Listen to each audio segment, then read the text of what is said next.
நேயர்கள் அனைவருக்கும் அன்பு வணக்கம். கொத்தமங்கலம் லேனா வலை ஒளி ஊடகத்தில் இன்று நகரத்தார் கார்த்திகை புதுமை பற்றிய சிறப்பு தகவலை சிந்திக்க இருக்கின்றோம். கார்த்திகை புதுமை என்பது நாட்டுக்கோட்டை நகரத்தார் குலத்தில் திருமண வயதை அடைந்த ஆண் மகனை சுற்றத்தாருக்கும் ஊராருக்கும் அறிமுகப்படுத்தும் ஒரு தொன்மையான தனித்துவ வாழ்வியல் சடங்காகும்.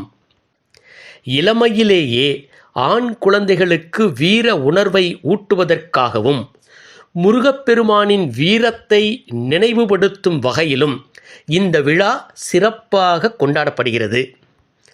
விழாவின் பின்னணி மற்றும் வரலாற்று சிறப்புகளை இப்போது காண்போம். கார்த்திகை நட்சத்திரம் முருகப்பெருமானுக்கு உரியது. வீரம் மற்றும் தமிழ் கடவுளான முருகப்பெருமானை போற்றி தங்கள் இல்லத்தில் உள்ள ஆண் மகனை முருகப்பெருமானின் அம்சமாகவே பாவித்து இந்த சடங்கு செய்யப்படுகிறது. இந்த நிகழ்வின் மூலம் எங்கள் இல்லத்தில் திருமணத்திற்கு தகுதியான ஆண்மகன் இருக்கின்றான் என்பதை சுற்றத்தாருக்கு முறைப்படி அறிவிப்பதே இதன் முக்கிய நோக்கமாக இருக்கிறது. சமூக மற்றும் வாழ்க்கை முறை மாற்றங்களால் தற்போது இந்த தொன்மையான சடங்கு நகரத்தார் சமூகத்தில் மிக மிக அரிதாகவே நிகழ்த்தப்படுகிறது. கார்த்திகை புதுமை நாளன்று இல்லத்தின் வாசலில் வாழை மரம் நடப்பட்டு அதன் மேல் பெரிய அகல் விளக்கு ஒன்று ஏற்றி வைக்கப்படும்.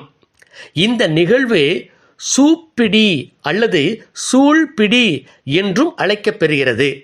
சுற்றத்தார்கள் அனைவரும் ஒன்று கூடி அந்த இளைஞனை வாழ்த்தி குடும்ப பாரம்பரிய முறைப்படி கௌரவிக்கும் சடங்குகளும் மேற்கொள்ளப்படுகின்றன.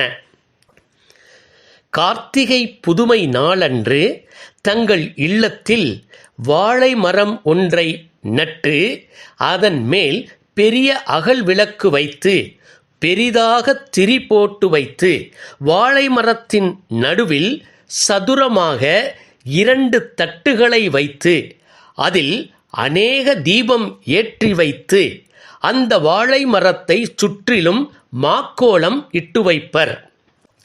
ஆடவனை மாப்பிள்ளை போல் மகரி தலைப்பாகை வைத்து அலங்கரித்து பின்னர் ஜோடிக்கப்பட்ட குதிரையின் மீது ஏற்றி மங்கள வாத்தியங்கள் முழங்க குளம்போல் எண்ணெய் விட்டு ஏற்றாத பெரிய அகல் விளக்குடன் தேங்காய் பழங்கள் முதலியவையுடன் சங்கநாதம் முழங்க பிள்ளையார் ஆலயத்திற்கு சென்று சங்கநாதம் முழங்கச் செய்து கொண்டு வந்த பெரிய அகல் விளக்கை ஏற்றிய பிறகு அதில் தீவட்டியை ஏற்றி மணக்கோலத்தில் உள்ள ஆடவன் கரங்களில் கொடுத்து சொக்கப்பனையை கொளுத்துவர்.